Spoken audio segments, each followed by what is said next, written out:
रात गए इमरान खान ने नई लड़ाई की जानिब कदम बढ़ा दिया।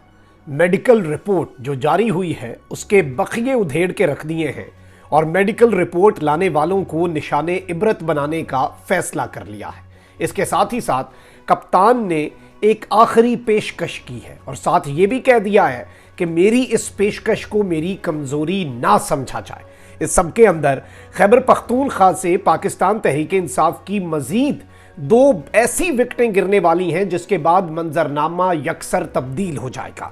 बाकी कारकुनान पर डॉक्टर शाहिद मसूद ने कुछ नई बिजलियां भी गिराई हैं, उनका क्या इंकशाफ है। इसके साथ ही साथ सेनेट में पाकिस्तान तहरीक इंसाफ को एक बहुत बड़ा धचका लगा है, उस धचके के हवाले से भी बात करेंगे। और कुछ डेवलपमेंट्स हैं क्योंकि इस वक्त हर मुमकिन कोशिश की जा रही है और पूरा जो एक खेल रचाया जा रहा है उस खेल में इमरान खान को आर्मी एक्ट के तहत मिलिट्री कोर्ट्स के तक ले जाने की हवाले से जो गवर्नमेंट है वो अपनी कोशिशें तेज कर चुकी है। तो ये भी एक बड़ी इंपॉर्टेंट अपडेट है। बिस्मिल्लाहिर्रहमानिर्रहीम, अस्सलाम वालेकुम नाज़रीन कराम, मैं हूं मखदूम शहाबुद्दीन और आप देख रहे हैं मेरा फेसबुक और यूट्यूब चैनल। उम्मीद करता हूँ आप सब लोग बखैर वाफियत होंगे और जहाँ भी होंगे अपने अहले खाना समेत खुश भी होंगे और महफूज भी। नाज़रीन इकराम, मुमलिकत खुदादाद में जो कुछ चल रहा है, मुबारक को आप सबको, तजुर्बाकारों की तजुर्बाकारी और इन तजुर्बाकारों को लाने वाले सहूलतकारों की जो नवाजिशात हैं हम पर, उनकी बदौलत पाकिस्तानी रुपया जो है वो श्रीलंका, जो कि हाल ही में दिवालिया हुआ, श्रीलंका में जो कुछ हुआ उससे भी नीचे आ चुका है। और इस वक्त साउथ एशिया की वर्स्ट परफॉर्मिंग करेंसी जो है उसका ताज हमने अपने सर पे सजा लिया है और इन चीज़ों के अंदर हम टॉप करते जा रहे हैं। महंगाई के अंदर जो इकोनॉमिक सिचुएशन है डिटोरिएटिंग, उसमें और हर चीज़ में ऐसे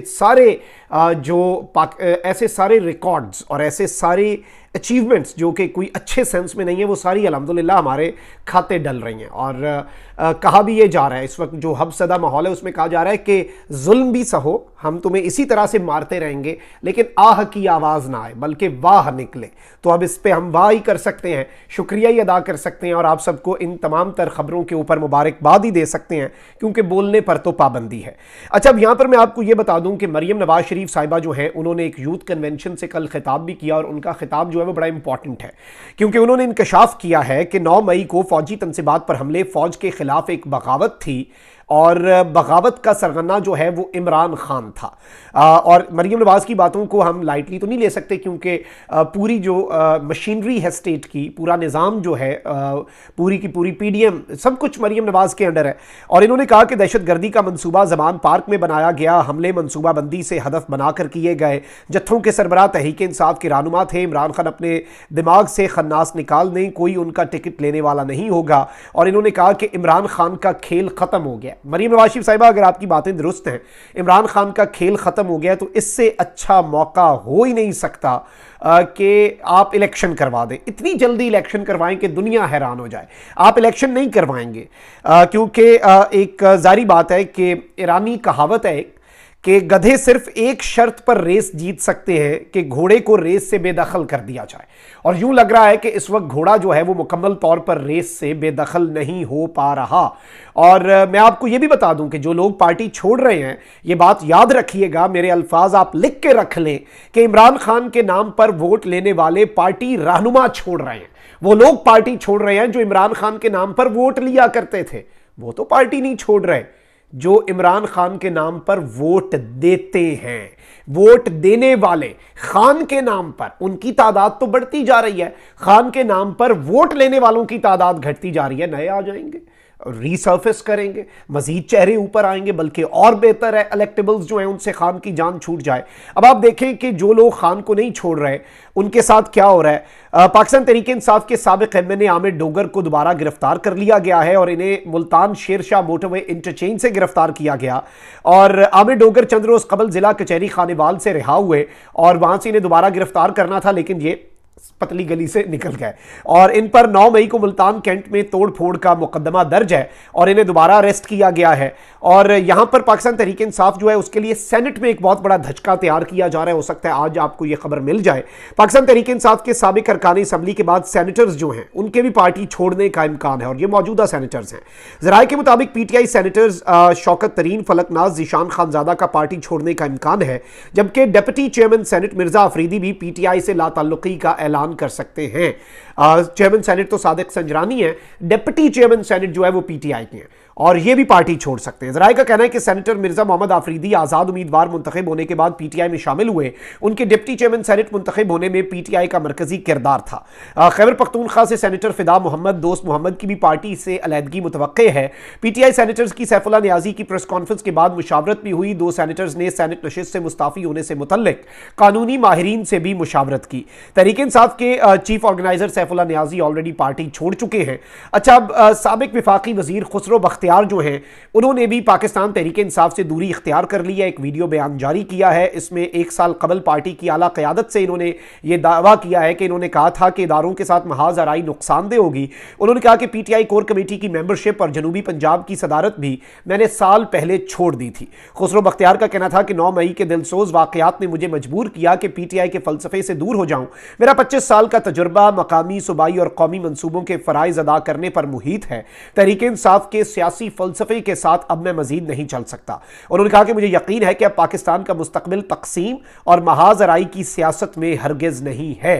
तो ये एक बहुत बड़ा दावा है। इसके साथ डॉक्टर शाहिद मसूद सीनियर साफ़ी हैं, उन्होंने दावा किया है कि परवेज़ खटक और असद कैसर, बेशक जितने मर्जी लोग स्टेटमेंट्स देते रहें कि ये लोग पार्टी नहीं छोड़ रहे, लेकिन उनके भी इम्कानात हैं। इसके साथ ही साथ चौधरी परवेज़ इलाही जो हैं वो अब गिरफ्तारी से पहले पार्टी छोड़ते हैं या गिरफ्तारी के बाद, क्योंकि पहले एंटी करप्शन और अब इंसदाद दहशतगर्दी जो है उसके मुकदमात परवेज़ इलाही पर चलाए जाएंगे और उन्हें फोर्स किया जाएगा कि वो पाकिस्तान तहरीक इंसाफ को खैरबाद कह दें। ये दावा भी इन्होंने किया है। और इसके साथ कुछ और बड़ी इंपॉर्टेंट बात हैं जो डॉक्टर शाहिद मसूद साहब ने की हैं। अब यहां पे डॉक्टर शाहिद मसूद साहब ने एक और इंकशाफ किया और ये पार्टी छोड़ने वाले जो हैं उन पर बिजलियां गिराई हैं कि हो सकता है कि इन्हें फिलहाल रिहा कर दिया जाए एमपीओ के तहत और दीगर मुकदमात के तहत, लेकिन जो पार्टी छोड़ रहे हैं और अगर वो मुलव्विस पाए गए, उनके सबूत हुए, तो किसी भी सूरत उन्हें क्लीन चिट नहीं मिलेगी और उनके खिलाफ मजीद कार्रवाई होगी और मिलिट्री कोर्ट्स में अगर किसी को ले जाना हुआ तो इसकी माफ़ी सिर्फ पार्टी छोड़ने के ऐलान से नहीं होगी।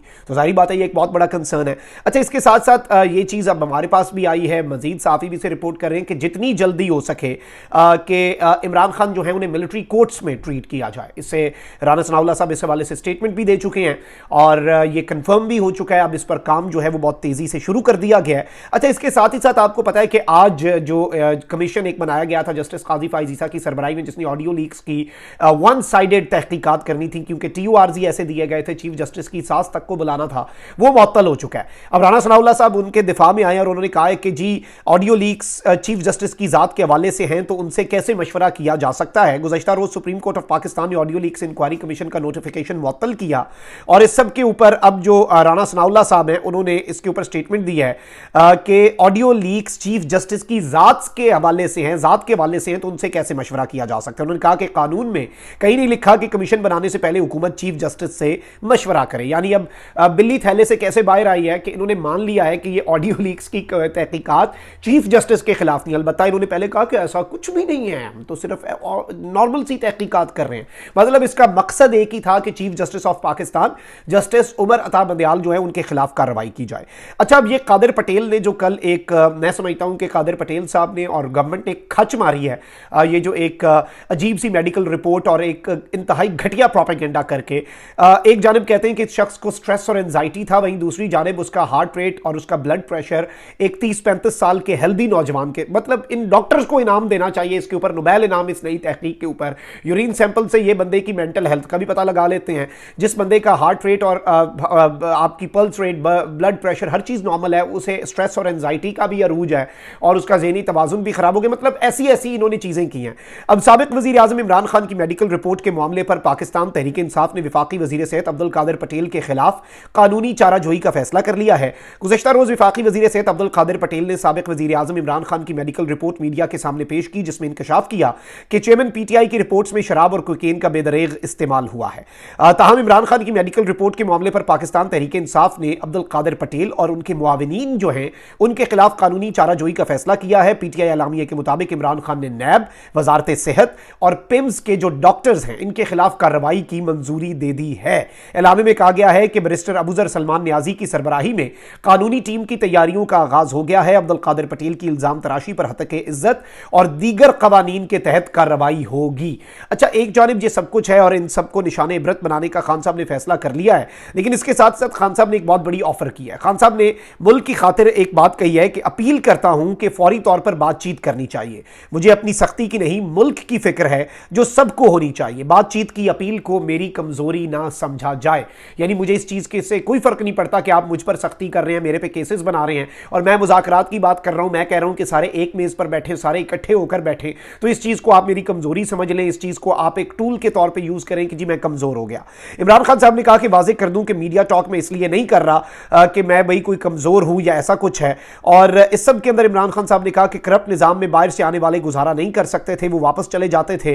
मुल्क में जब तक इंसाफ का निजाम नहीं आता, मुल्क आगे नहीं बढ़ सकता। इमरान खान साहब ने कहा कि जब मैं मुज़ाकरात की बात करता हूं, अगले दिन और सख्ती शुरू हो जाती है क्योंकि इन्हें लगता है कि इमरान खान कमजोर हो गया। अजीब ज़हन के लोग हैं, जब मैं मुज़ाकरात की बात करूं तो ये इनके घुटने कांपना शुरू हो जाते हैं। अपील करता हूं कि फौरी तौर पर बातचीत करनी चाहिए। मुझे अपनी सख्ती की नहीं, मुल्क की फिक्र है जो सबको होनी चाहिए। बातचीत की अपील को मेरी कमजोरी ना समझा जाए। जो इस वक्त ये किया जा रहा है ये कोई हल नहीं। कौम और कारकुनों को कहता हूं कि सब्र करें, कोई फिक्र ना करे, तहरीक इंसाफ खत्म नहीं हो रही। और जिसे जाहिर बात है जिसे अल्लाह रखे उसे कौन चखे, और जिसके साथ अवाम हो उसकी मकबूलियत को अगर आप कम नहीं कर पा रहे, आप इलेक्टेबल्स को तोड़ रहे हैं, आप वोटर को नहीं तोड़ पा रहे, आप वोट बैंक को नहीं तोड़ पा रहे, तो आप तो वहीं पर खड़े हैं, आपका नुकसान हो रहा है। बल्कि ये इलेक्टेबल्स हो सकता है कल को खान के लिए कोई प्रॉब्लम क्रिएट करते, खान के लिए तो क्लींजिंग का अमल जारी है। और इस सब के अंदर इमरान खान साहब ने ये बात वाजे कर दी, इसके साथ ये बात कह दी ताकि किसी के कॉन्सेप्ट इन सब के क्लियर रहें कि जब तक मुझ में सांस है, हकीकी आज़ादी के लिए जिद्दोजहद करता रहूंगा। मुझे इस वक्त अपने मुल्क की फिक्र है। डॉलर ओपन मार्केट में 308 का हो गया, खतरे की घंटी बज चुकी है। पीडीएम वालों को क्यों फिक्र नहीं है? क्योंकि इनके पैसे डॉलर में बाहर पड़े हैं। जब से तहरीक इंसाफ की हुकूमत गिरी थी उस वक्त डॉलर 130 रुपए उस वक्त से लेकर आज के दिन तक महंगा हो गया। खान साहब ने और भी बहुत सी बातें की, लेकिन जो बॉटम लाइन है वो यही है कि खान साहब ने एक जानिब तो इन सब को, Khan sahab is going to take them to cleaners, जिन्होंने ये खान साहब की मेडिकल रिपोर्ट वाली एक खच जो है, और जाहिर बात है इसका इन्हें खुद ज्यादा नुकसान हुआ। आप जाके देखें नैरेटिव, लोगों से तो पूछे ना कि इसका कोई फायदा हुआ या नुकसान हुआ, उल्टा इनके गले पड़ी है। और खान साहब अब इस सारे मामले के ऊपर बड़ा आहनी हाथों से निपटने का फैसला कर चुके हैं। कमेंट सेक्शन में राय का इजहार जरूर करें। अपना बहुत ख्याल रखें। अल्लाह निगहबान पाकिस्तान।